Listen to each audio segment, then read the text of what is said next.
people of Senegambia in a single interactive multi-sectoral business platform. The event is taking place from Thursday 25th to Friday 26 May 2017 at the King Fahd Place Hotel in Dakar, Senegal. Sponsors are invited to this all-important event that shall shape the two nations' future economies. For information on how to be a sponsor of this event, call 990-8343 or 7890-132 or 676-7002. The Gambia and Senegal, two nations, one people, one voice.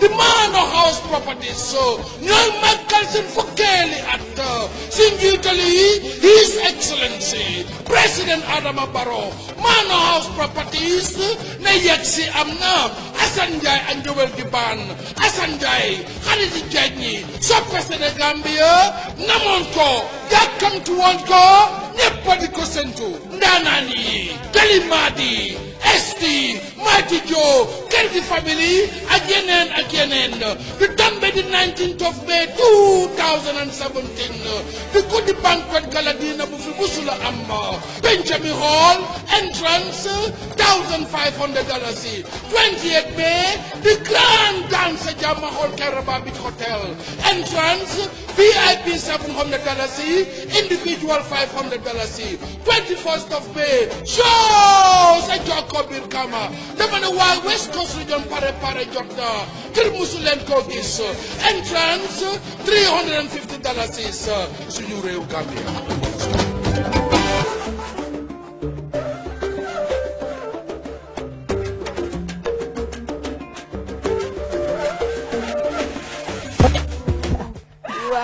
I blew my eye. Oh, really? I blew my eye. Yes. I blew my eye. Yay. Sama jangoma. Kinda sungoma.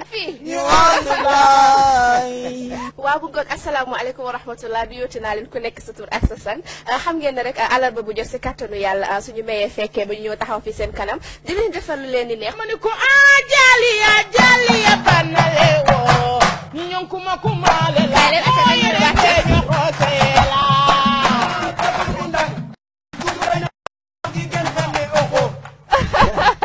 papa ma ko gëre oho tagu gugu sa ñapax gi gën xeme oho mayaat ba oho tagu gugu sa ñapax gi gën xeme oho anything su la neexee nga xool ci RTS te kenn mënu si anything yaa ma yóbbu ajana nana wey sponsor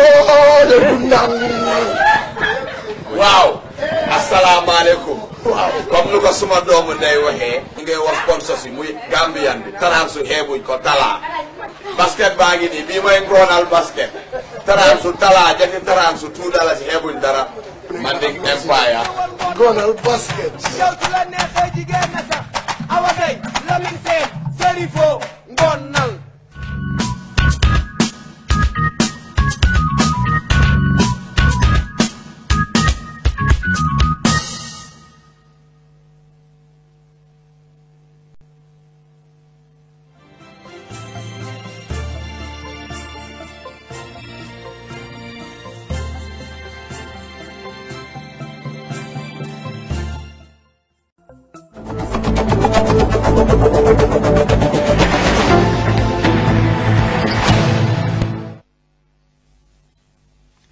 Good evening, I am Winifred Nikul, and these are the headlines.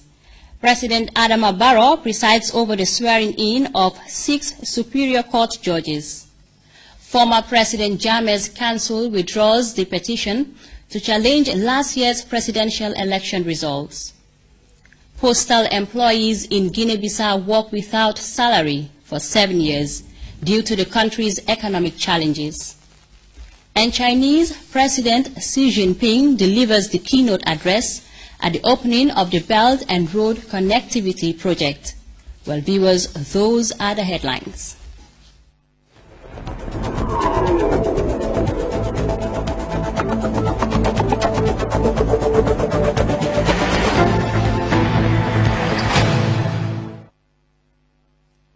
joining us. President Adama Barrow this morning presided over the swearing-in of 6 judges of the Superior Courts. As Mamadou Jallow reports, the appointment of the new Gambian judges is part of government's drive to replace foreign judges. Justices Nicholas Collins, Cherno Suleiman Jallow, Mary Mam Yasin C. and Abubakar Dati Yahya are expected to bring back to life a Supreme Court that has not sat for 2 years. Meanwhile, Justices Omar Mamadou Musa Njai and Nasise Salawada will serve at the Appeals Court. They also want to perform their functions according to the Constitution and other laws of the Gambia, and most importantly, deliver justice. Speaking after the ceremony, the Chief Justice Hassan Boubacar Jallow said such appointments are an important step that will go a long way in addressing the capacity gaps and add value to the superior courts. This is a very important step which will go a long way in addressing the capacity issues that we have, the capacity challenge that we have within the judiciary. And I have no doubt it will make a very, very immediate positive impact. Hussein Dabo, Minister of Foreign Affairs, International Cooperation and Gambians Abroad, described the event as historic, adding that it has always been his dream to see people of such caliber and integrity appointed to such important posts. Great many of you have sacrificed a lot and sacrificed for the nation by accepting to be appointed as judges of the courts in the Gambia. I know what it is like in the judicial service, and I know also what it's like on the other side that Mr. Njai has abandoned to come and accept appointment as a judge of the Superior Court. For the President, these appointments form part of his campaign promise of wholesale reforms of the judiciary and his government's firm commitment to the principles of an independent judiciary and the rule of law, which he believes are the cornerstone of any democratic dispensation. This is one of the key values that the Gambian people opted for when they decide to choose a new direction on the 1st of December 2016. Never again shall this country return to those dark days of impunity and disregard of constitutional order. The judges are expected to commence work immediately, a development Chief Justice Jallow described as very significant given the background of cases at the Superior Courts. The Supreme Court has not sat for the past 2 years, and cases have been building up. They've been piling up in that court. I believe we have a list of 36 cases to look at the moment. We will be starting this afternoon, as a matter of fact. The Supreme Court will be sitting from this afternoon. So the appointments are very, very important in that they have enabled us now to get the Supreme Court to resume its work. The Gambian judiciary has come under intense criticism in the past for its perceived collusion with the previous government in restricting basic freedoms and imprisoning opponents.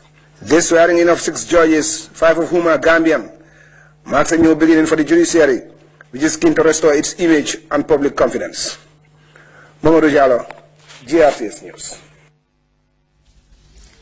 In a similar development, the Chief Justice also presided over the valedictory session of 6 new Supreme Court judges.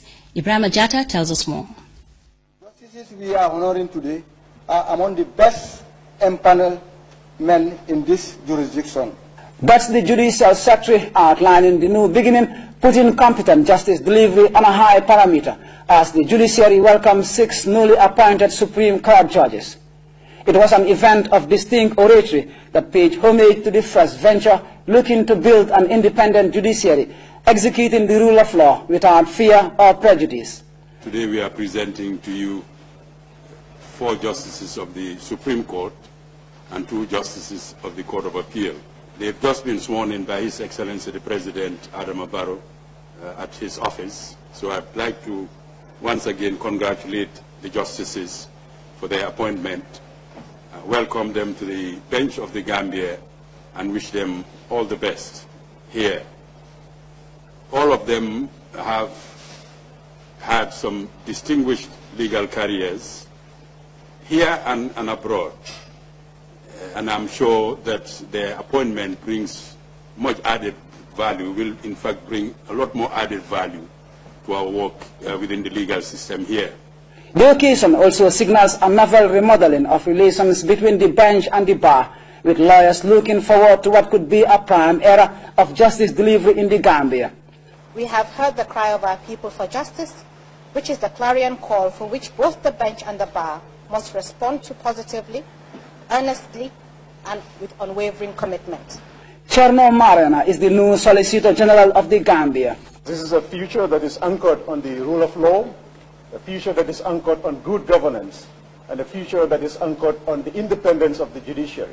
At the helm of the new appointees is Justice Nicholas Colin Brown, a distinguished judge from Sierra Leone, who has served a symbolic niche as a legal authority in the West African state.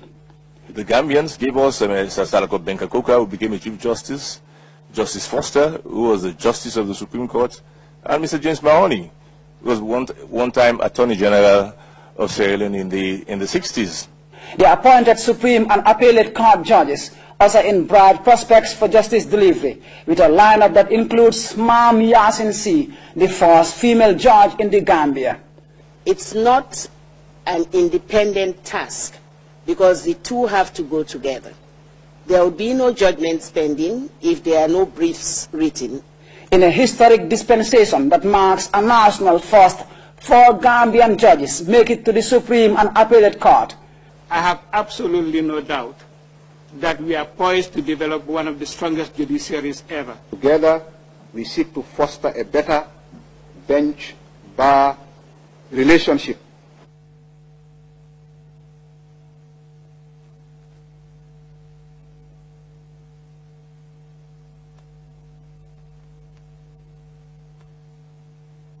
It's an outlook that ignites hope, but for Supreme Court Judge Justice Abubakar Dati Yahaya, more commitment is still required towards the indigenization of the bench. One thing concerns me, and that is still the absence of a large number of people at the bench in the Gambia, Gambians for that matter. That is what we want, justice to the people, and non-interference in the affairs of the administration of justice system. The Supreme Court begins work in earnest, and they are facing a significant backlog of cases. It could be recalled that this court has not sat or had cases for months since the beginning of the country's political impasse. It is a new dawn for justice delivery and the rule of law. The new appointees bring years of weathered and seasoned experience to justice delivery amid a new dispensation that looks to shape the best in order to create a competent and independent judiciary.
Jame has withdrawn the post-election petition filed by Jame to challenge the December 1st presidential election results.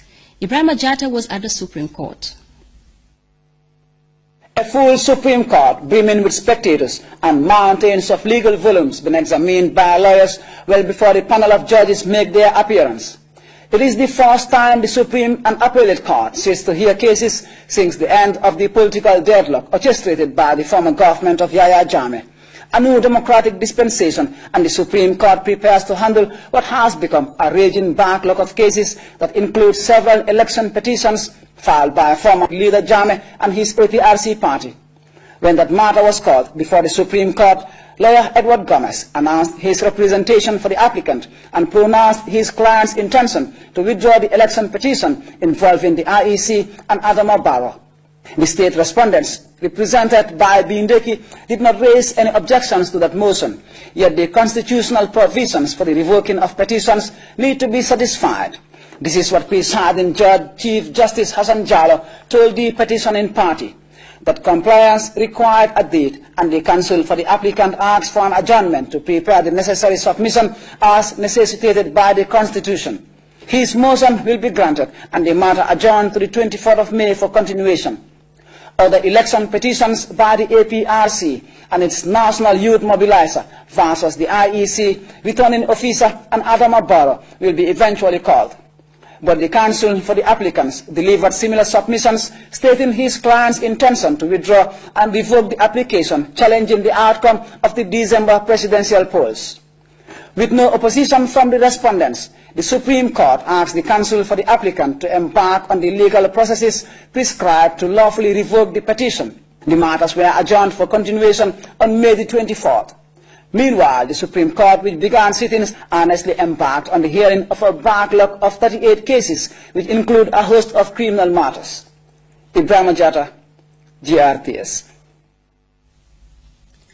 The French ambassador to the Gambia and Senegal, Christophe Bigot, has pledged to support the Gambia strengthening relations with the wider world. Ambassador Bigot made the remarks during an interview with GRTS. About the Gambia-France relationship? Well, you know, we were not very much involved during Jammeh time. There was not much, you know, links. We did close our embassy in 2013. But when we felt this upheaval, this democratic change, this new wave, this new Gambia, we were quite, you know, amazed, and we felt that we had a kind of duty to assist and help you.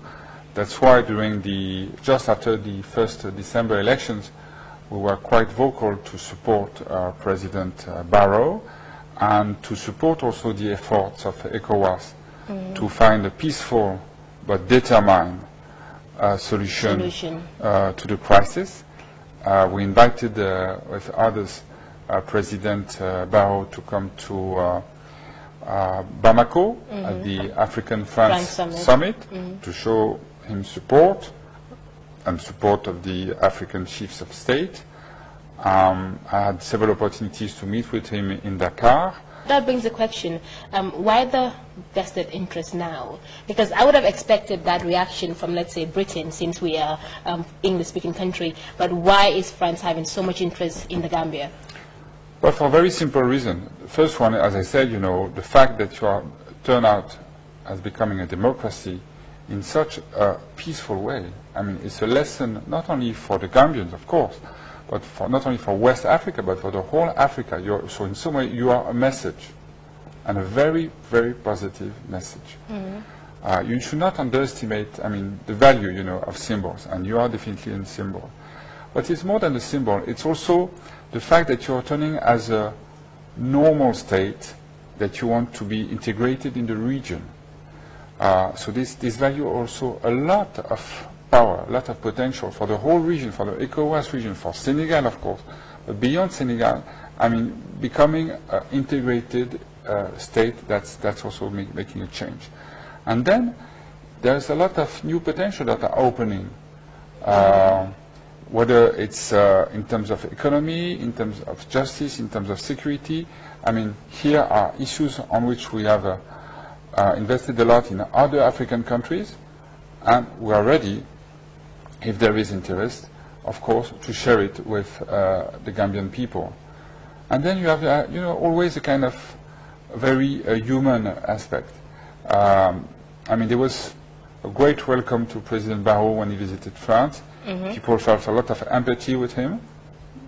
And this, personal dimension is playing also quite a role. That was the French ambassador to the Gambia, Christophe Bigothe, talking to GRTS's Teneng Jite. The Minister of the Interior, Mai Ahmed Fati, recently discussed with religious leaders in the Upper River region the importance of peace and unity. Kumbaba went along and she filed in this report. The Minister of the Interior, Honorable Mai Ahmed Fati, has been engaging religious leaders in the Upper River region to enhance unity among communities and Gambians at large. The President takes religion very seriously. He understands that this country, there are Muslims and Christians, and he wants to give significance to both faiths. In this particular time, the President had delegated me to represent him at the annual recitation of Quran and Gammo at Tuba Wulle, which was officiated by one of the most respected clerics in this part of URR, and not only here but in the entire Senegambia. The minister's first port of call was Nyakoi Kiriwan in Wulle West, where he witnessed the opening of a mosque.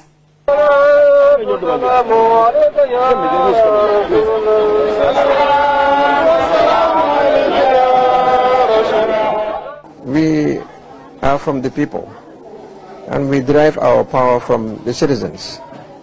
There are times when the citizens would like us to be a part of their activities. A mosque is the house of Allah. That is where people come and worship. And when you build a house, a massive house of worship, it is for the whole community of Muslims, not only people from this community, but for the entire Muslim Ummah.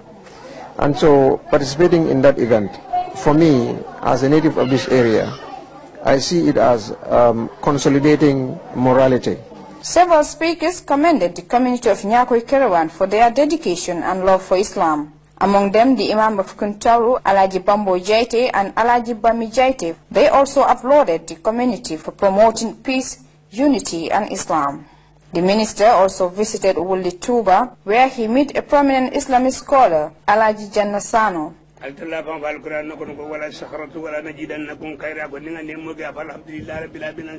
The scholar prayed for the president and the entire country.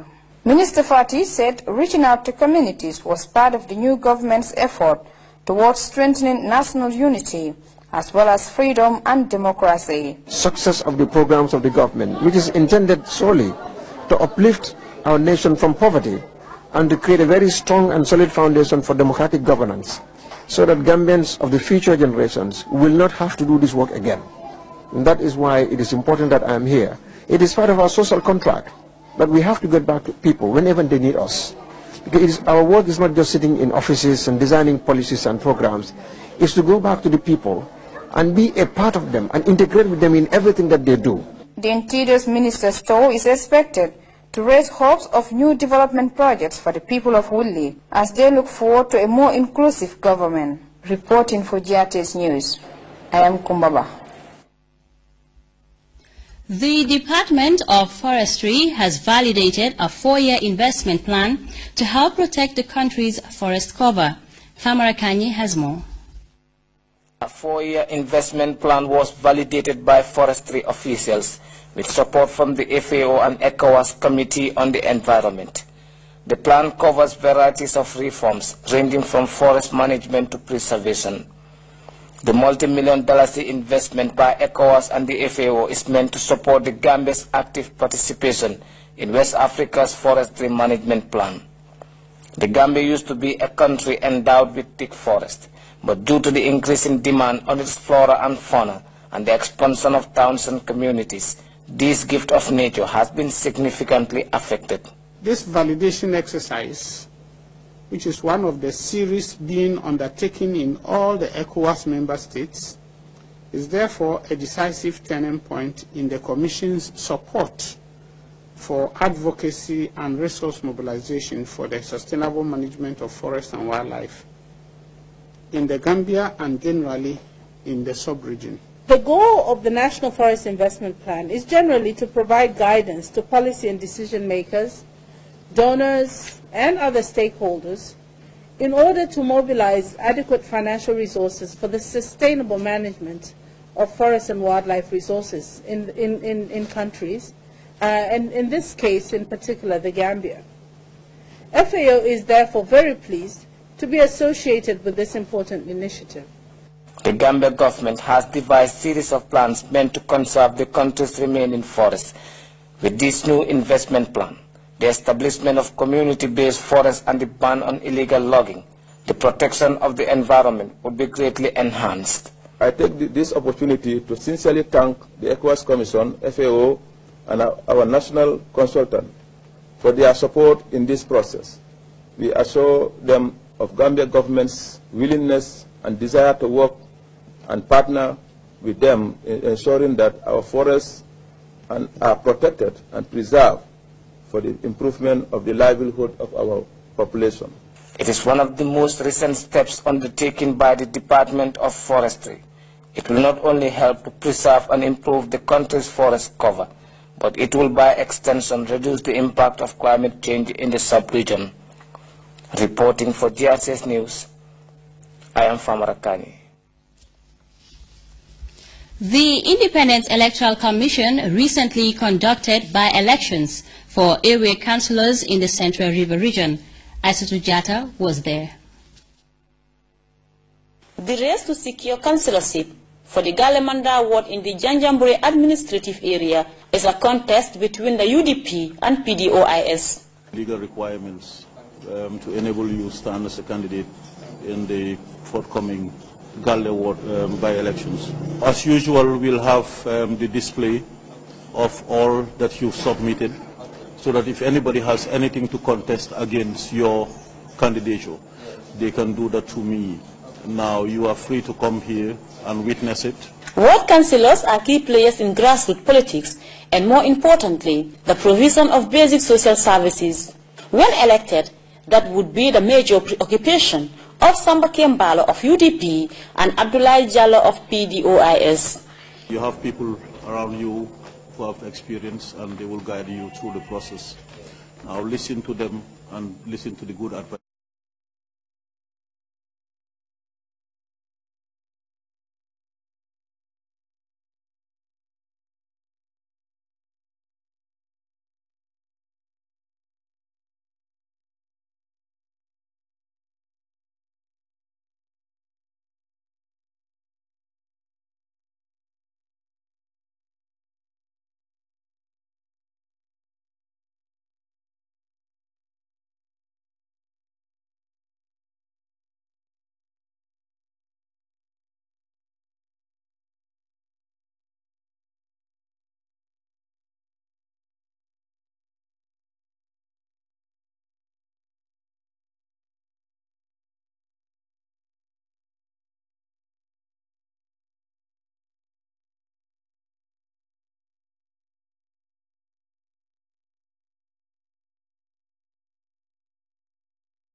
GAMBIA seen doom la baay baabu borom damay faxas maalaw yaa ma gën a xam ceeb bu sew di leen wax ne Africell data bundle gaaw la seel la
expectations being managed? Is there a form of disconnect between what the government is doing and what the people expect? Or is it all too early? Well, GRTS has created a platform to bring government closer to the people in our special new program called Basic Nation with me, Chenenjite.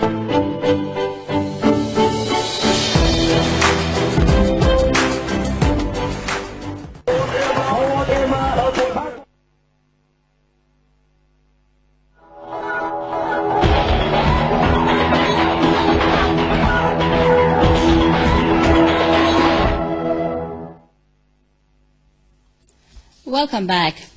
The 6th edition of the annual Kung Fu International Festival began in Bigelow. The program witnessed a display of Kung Fu, Karate and boxing among other sporting events. Modulamin Sane reports. Shaolin is one of the most popular Chinese martial art that has become a universal practice. The Shaolin Kung Fu style has taken roots in the Gambia, with several houses providing training lessons for aspiring interns. This thrilling demonstration by various clubs in the Gambia, Senegal and Guinea-Bissau feature a display of talent.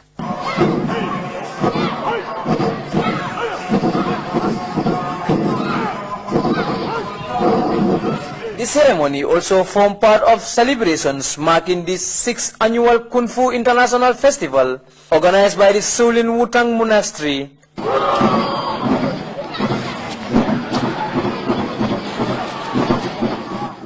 bés bi nag bés bu rëy la kontaan na parce que ren moom mooy 6 years ñu koy organiser wu. The objective of the event is to strengthen relationships among the various clubs in and outside the country. There is one thing that combines and binds us all together. That is the art of Kung Fu. Kung Fu is one of those unique sports in the world because it can be used both as an art, a sport, but it can also be used as a weapon of defense. Organizers of the Jamboree are hopeful of using the opportunity to popularize these sports and further enhance the growth of Kung Fu. In martial art program, Shaolin Kung Fu with karate and other taekwondo and judo is all part of the martial art program. But in Shaolin Kung Fu, you can have much more the entertainment, like the animals' behaviors, you know. And the most important thing there is, because in the Gambia here, when you say, I'm going to train Shaolin Kung Fu, they used to think that maybe you are going to train to go and fight outside, but it's not part of that. With self-defense, a crucial component of these sports, others practice it for healthy lifestyle and to promote the discipline. Reporting for GRTS Sports, I am Modlamin Sane. We will take our second break now. When we return, we will take a look at news from beyond our borders. Stay tuned. Hey, Ndeng. Hey, you look tense. I mean, what's up? I can't help it. The internet is way too slow. Ndeng, why not join the future? How? Why not try this?